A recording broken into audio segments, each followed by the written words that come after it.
Billionaire hands out 4 black cards to test 4 women, and nobody knew why he chose them or what he wanted to see. The cards looked simple, but everyone could tell they carried power most people never touch. 3 of the women rushed off with plans already forming, but the 4th, the quiet Maid, she hesitated in a way that made him watch her differently. What she bought later would leave him stunned, but in this moment, no one understood the weight of his test or the storm it would start. And before the day ended, everything would shift in a way none of them expected. Before we start, tell us from which city are you watching from, and don't forget to drop your thoughts at the end. Enjoy the story. Maya Rivera pushed open the narrow staff door of the Falcon Ridge Inn, balancing a bundle of fresh linens on her hip. The air inside smelled of lemon cleaner and polished wood, so different from the chilly morning breeze still clinging to her sleeves. She slipped in quietly, like she always did, unnoticed and unimportant to the world beyond the service hallway.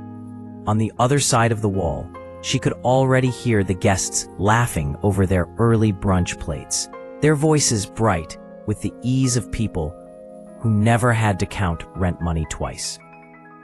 She adjusted her name tag, even though it never stayed straight, and stepped into the lobby to deliver towels to a waiting cart.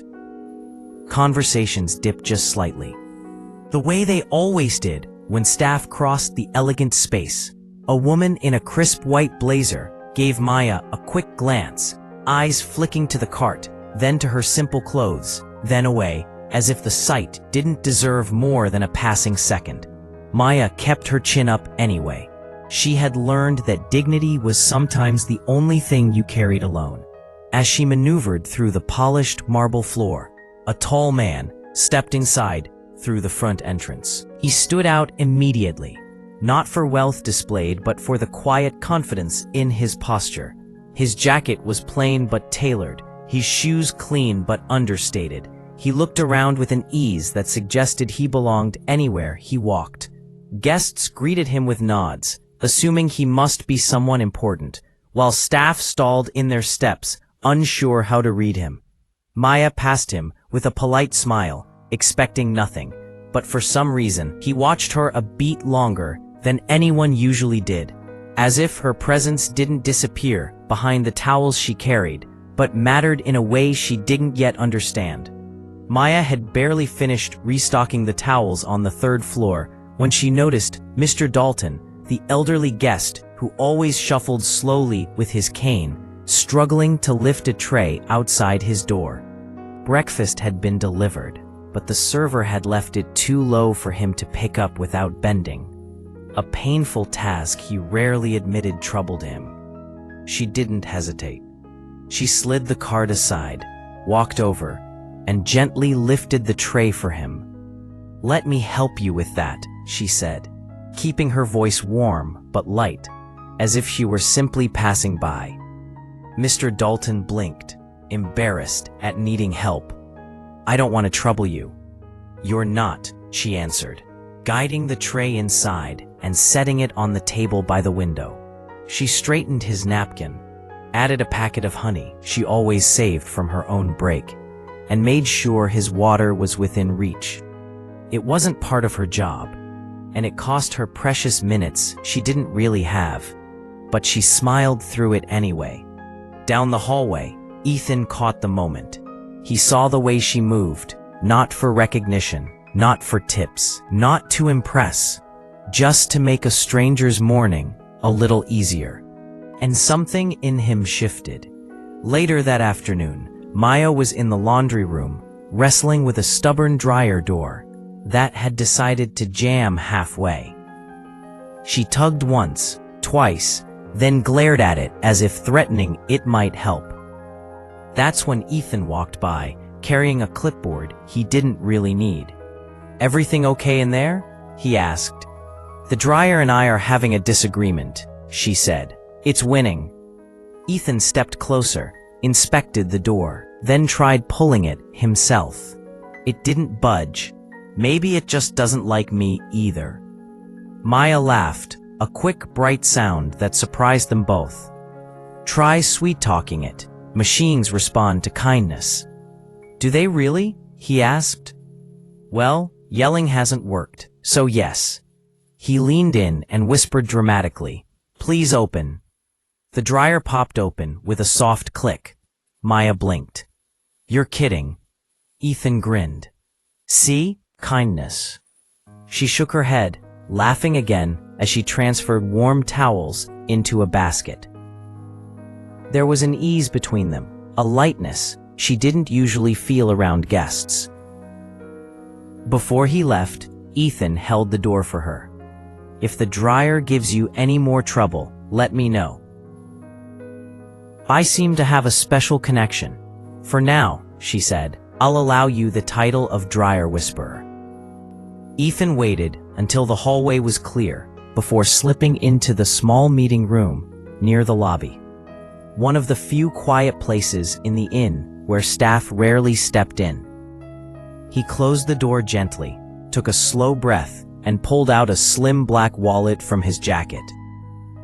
Inside were 4 cards, identical in weight and shine, the kind of cards that didn't have limits or questions attached.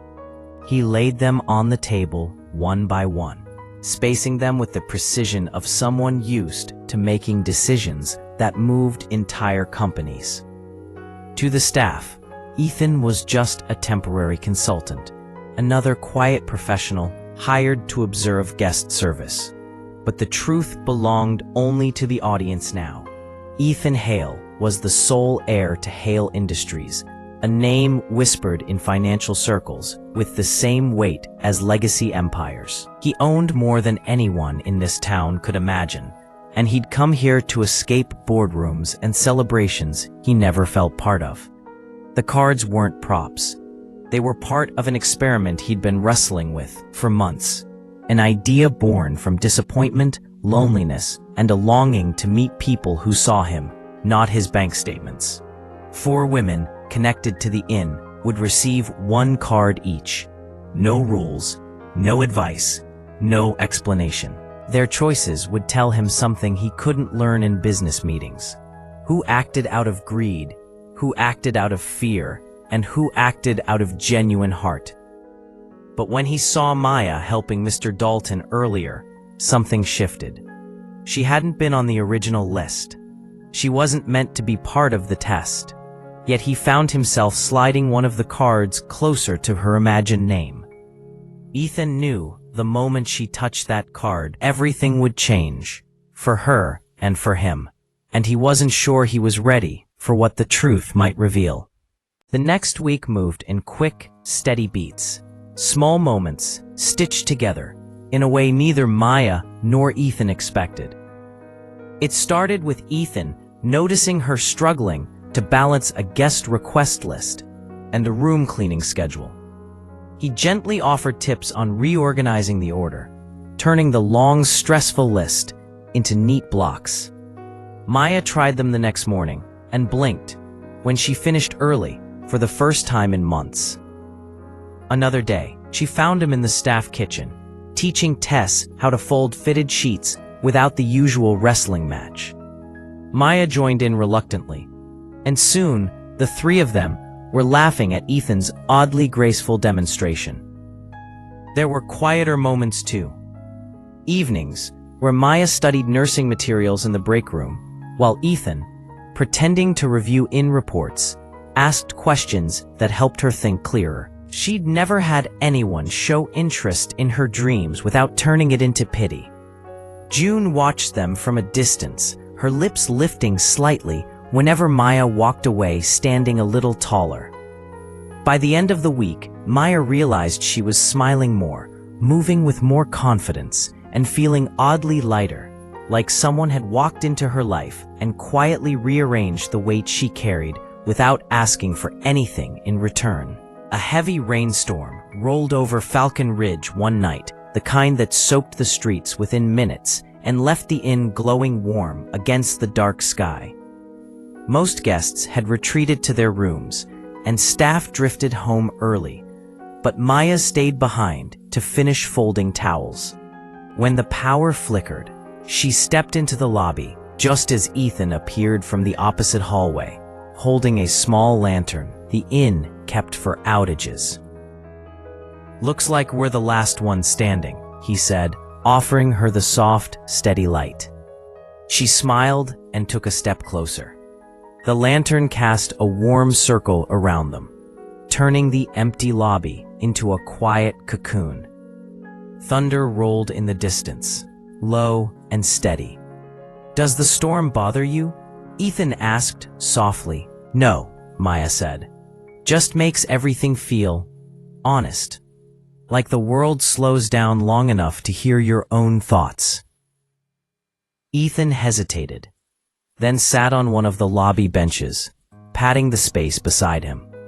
She joined him, close enough that she could feel the warmth of his shoulder.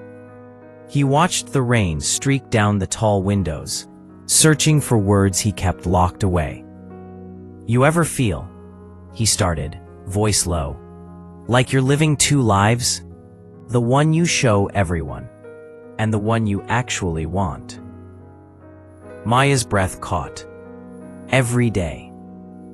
She told him about her dream of nursing school, her fear of never saving enough, the constant tug-of-war between doing her job and wanting something bigger. He listened, not with polite nods, but with a stillness that made her feel seen in a way she never had before. When she finished, Ethan reached for her hand, then stopped halfway, his fingers hovering. "I wish I could tell you something important," he whispered, voice trembling slightly. "But I'm afraid you'll see me differently if I do." Maya leaned in, her voice barely above a whisper. "Whatever it is, I won't run." Ethan looked at her then, really looked, and for a moment, the truth nearly slipped out. But he swallowed it, letting the unspoken settle between them like a promise, waiting for its moment.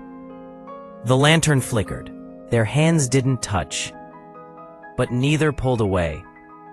The next afternoon, Falcon Ridge Inn grew louder than usual. A luxury SUV pulled up, and out stepped Liam Carter, Ethan's old acquaintance, a man who never entered a room quietly. His designer coat swung dramatically as he strode into the lobby, scanning the space like he owned it. When he spotted Ethan speaking with Maya near the service desk, a slow smirk slid across his face. "Well, well," Liam said loudly. "Didn't expect to find you hiding out in a place like this, Ethan. Slumming it now?" Maya blinked. Ethan stiffened. Liam didn't miss it. He turned his attention straight to Maya, his tone dripping with casual disrespect. "And who's this? The help? You keeping yourself entertained while you're on break, Ethan?" He made air quotes, laughing at his own joke. Several guests glanced over, eyebrows raised. But Liam wasn't done. He leaned closer to Ethan. "You always did have a soft spot for strays." Ethan's jaw clenched. "Liam, that's enough." But Liam ignored the warning. He grabbed the clipboard from Maya's hand and lifted it high, scanning it like a prop. "Room assignments? You're actually teaching her how to run this place? Cute. But she'll only rise so far, you know?" His voice carried across the lobby. "People like her stay where they're put." The words hit Maya sharper than she expected. Heat burned at the back of her eyes, but she held her breath and stayed still. Pride kept her from walking away, even though every instinct screamed to. Ethan stepped between them. "Give it back, now." Liam smirked, returned the clipboard, then whispered just loud enough for Maya to hear. "Don't get too comfortable. People play roles here." Maya turned quickly, her chest tight, and walked toward the staff hallway. She didn't see Ethan watching her leave, guilt carving deep lines across his face. And she definitely didn't see the ripple that Liam's words created, the kind that would shake everything she thought she understood. That night, long after the guests settled in and the halls went quiet, Ethan found himself pacing the small office near the back of the inn. Liam's words replayed in his head, every cold syllable cutting deeper than he expected. He knew Maya had tried to act unfazed, but he'd seen the way her shoulders stiffened, the way she blinked too fast, the way she slipped into the staff hallway without looking back. Ethan pulled out his phone, hesitated, then made a call he'd been avoiding for weeks. "I need to make a payment," he said quietly. "No, not for me, for someone else. Tuition, nursing program, yes, anonymous." It was wrong, and he knew it. Maya would never accept it if she found out. But the thought of her giving up her dream because of bills felt worse than breaking his own rules. When the call ended, Ethan slipped a folded confirmation letter into an unmarked envelope and hid it behind the supply room clipboard, where she'd find it eventually, believing it was routine paperwork. As he walked out, a gust from the open window stirred the papers. One sheet slid free, half visible, a sign that the secret he'd tried to bury wouldn't stay hidden for long. Maya arrived early the next morning, still replaying Liam's cruel words but determined not to let them weaken her. June handed her the day's clipboard, and as Maya flipped through the papers, an unfamiliar envelope slid out and fell to the floor. "What's this?" Maya murmured, picking it up. No name, no stamp, just a thin fold sealed neatly. She opened it without thinking, then froze. Inside was a confirmation letter, her nursing school deposit paid in full. Her breath stalled. She hadn't even submitted the fee yet. The number on the page made her knees wobble. June leaned over. "Maya, who did this?" I don't know," Maya whispered, but her mind raced. Tess couldn't afford it. June would have told her. No guest even knew her situation. Only one person did. Her heart pounded as she walked straight to the office where Ethan was reviewing reports. He looked up with that soft, familiar calm, until he saw the paper in her hand. His face drained instantly. "Maya, I can explain. You paid my tuition?" Her voice trembled, not with gratitude, but with something sharper. "You went behind my back and paid for my future?" Ethan stood quickly. "I wasn't trying to control anything. I just wanted to help." "Help?" Her voice cracked. "Or did you just want to see what I'd do with one of your cards?" His silence said everything. She stepped back, realization crashing down. The card, the experiment Liam talked about, I was part of it, wasn't I? A test, a project, something to measure. He swallowed hard. "Maya, you were never—" "Don't lie." Tears finally broke free, hot and humiliating. "You watched me, judged me. You let me fall for someone who wasn't even real." Ethan reached for her, but she pulled away like his touch burned. "You should have just told me I was an assignment," she whispered. "It would have hurt less." She walked out before he could speak again, leaving him standing in the quiet office, surrounded by the weight of his own choices, knowing he'd just broken the one heart he never meant to touch. Maya didn't make it past the linen closet before the tears came hard and fast. She shut the door behind her, pressed her back to the shelves, and slid down until she was sitting on the cold tile floor. Every breath felt sharp. Every memory of Ethan, the laughs, the late-night talks, the quiet moments in the storm, twisted into something painful. "He tested me," she whispered into her palms. "All this time, he was testing me."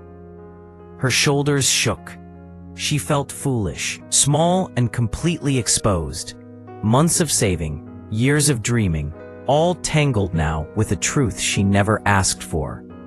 She had wanted someone to believe in her, but not like this, not secretly, not with strings tied to humiliation. The door creaked. June stepped inside, closing it gently behind her. She didn't rush forward or spill sympathy across the room. She simply sat down beside Maya, knees popping softly, hands resting calmly in her lap. "I figured I'd find you here," June said. Her voice carried no judgment, only steady warmth. Maya wiped her cheeks. "He lied to me. He made me part of some experiment. He paid for my tuition, like I couldn't do it myself." June nodded slowly. "Sounds like he made a mess. A big one." Maya let out a shaky breath. "I feel stupid for trusting him." "No," June said firmly. "Feeling hurt doesn't make you stupid. It makes you human. And caring for someone doesn't mean you failed. It means you were brave enough to open up." Maya leaned her head back against the shelf, eyes burning. "What am I supposed to do now?" June looked at her with that gentle, unshakable wisdom. "First, breathe. Let yourself feel what you're feeling. Then decide what kind of woman you want to be on the other side of this. Not for him, for you." Maya swallowed hard. June added quietly, "And when you're ready, talk to him. Not to forgive him, not yet. Just to speak your truth. It's the only way he'll get your power back." Maya closed her eyes, letting the words settle. She wasn't ready yet, but she knew she would be. Ethan was waiting in the empty dining room when Maya finally walked in. He stood as soon as he saw her, but she raised a hand. "Sit. I'm not here for excuses. I'm here to speak, and you're here to listen." He sat slowly, every movement careful. "Maya, I'm sorry." "Don't start with that." Her voice was steady, but her fingers trembled as she gripped the back of the opposite chair. "You had weeks to be honest. Weeks to tell me who you were, what you were doing, why you even talked to me in the first place." "I didn't talk to you because of the test," he said quietly. "I talked to you because you felt something?" She cut in. "Or because I was another way to prove a point?" Ethan flinched. "It wasn't like that." "Then tell me," she said, finally sitting across from him. "Tell me why you hid the truth." He took a breath, pushing the words out like they weighed more than he could hold. "Because every time I tried to explain, I got scared. You looked at me like I mattered. Like I wasn't just someone with money attached to my name. I didn't want that to change." Maya's jaw tightened. "You didn't trust me with who you really were, and yet you expected me to trust everything you said." Ethan swallowed hard. "You're right. I handled everything wrong. I thought giving you that tuition would fix something I made worse. I thought I was helping." "That wasn't helping," she said, voice cracking. "That was taking away my choice, my dignity. You treated my dream like something you could purchase and hide." He lowered his gaze. "I know, and I'll undo it. I'll withdraw the payment. I'll tell the school it was a mistake." Maya shook her head. "This isn't about the money. It's about trust. You broke something you don't get to repair with a phone call." Silence stretched between them, heavy, aching, real. Finally, she stood. "If you want any chance of earning even a piece of that trust back, you're going to have to show me who you are, without the cards, without the lies, without the power." Ethan looked up at her, eyes raw. "Then tell me where to start." Maya turned toward the door. "Start by stepping back, and then start over, if I ever let you." She left him alone with her words, and for the first time, Ethan understood what real loss felt like. The days that followed felt quieter, as if the inn itself sensed the shift. Ethan kept his distance, just as Maya asked, but he didn't disappear.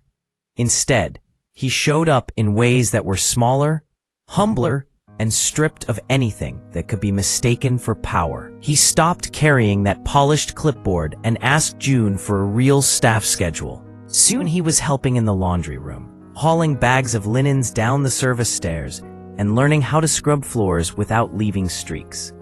Guests noticed the change too.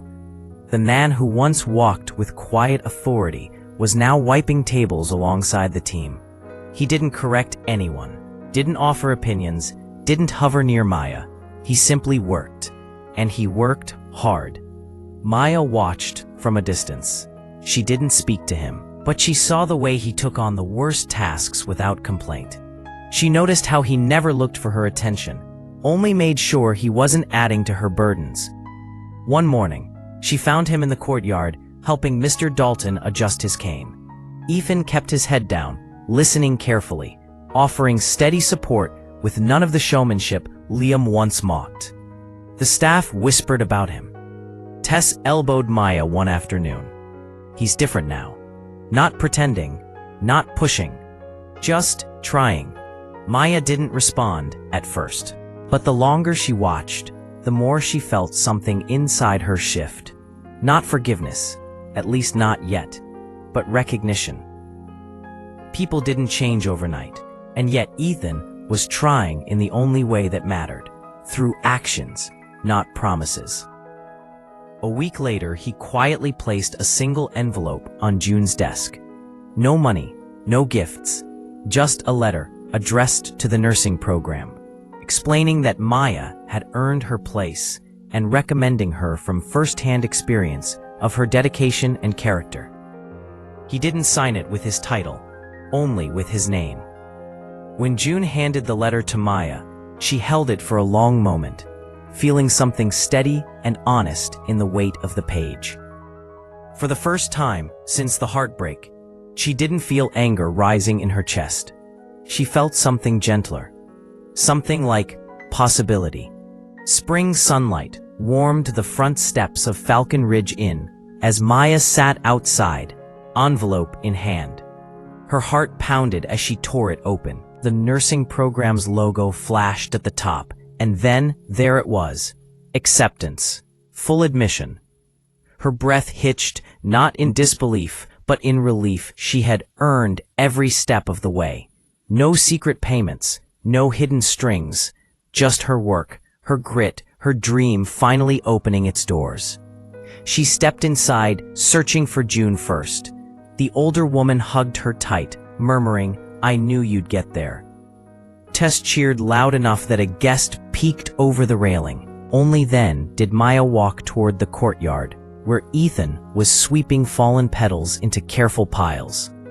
He looked surprised to see her approaching, but he set the broom aside slowly, almost cautiously. "I got in," Maya said, holding up the letter. "On my own." A smile broke across his face, small, hesitant, but full of something warm. "You deserve it, Maya. Every bit of it."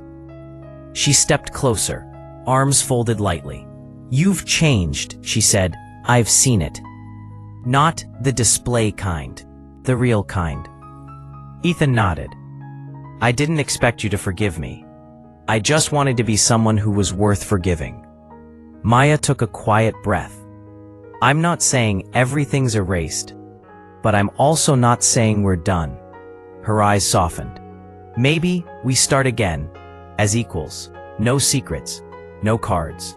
He exhaled slowly, as if letting go of months of tension. "I'd like that," he said. "More than you know." She reached for his hand, this time without hesitation. Their fingers met, steady and sure. In the soft morning light, with petals drifting around them, and the future stretching wide open, Maya felt the first peaceful spark of something new. Not a test, not an experiment, just love. Real, earned, and finally free. Thank you for staying with this story until the end. If Maya and Ethan's journey moved you, tell us which moment struck you the most in the comments. Your thoughts help us shape the next stories we share. And if you want more tales of hope, second chances, and real love, make sure to subscribe so you never miss a new episode. This is Echoes of Hope, and we're grateful to have you with us. Until next time, keep believing in small kindnesses and the power they carry.